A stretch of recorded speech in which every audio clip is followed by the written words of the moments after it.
Hello, everyone. Today I'll show you how to fix passport status not available error in 2026. Uh, Many applicants see this message when checking their US passport application online, and it usually happens due to timing or technical issues. First, wait at least 7 to 10 business days after submitting your application. New applications take time to appear in the system.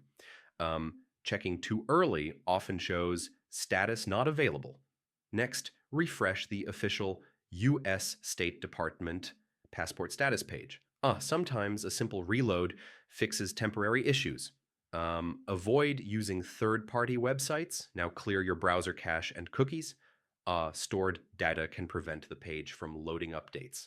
Restart the browser after clearing. After that, try a different browser or device. Chrome, Edge, or Firefox work best. Incognito mode may help if extensions are blocking the page. Next, check your application details.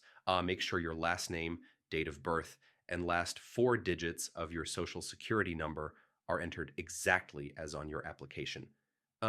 Small errors can cause this error. If the error persists, wait a few days and check again. The system updates in batches, not instantly.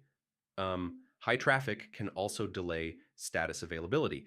Finally, if status is still not available after 2 weeks, contact the National Passport Information Center.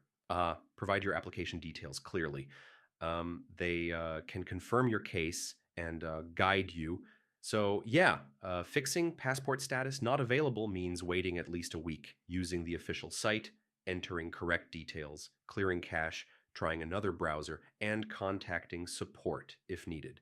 If this guide helped you, don't forget to like, subscribe, and comment below. Thanks for listening, stay patient, and I'll see you in the next guide.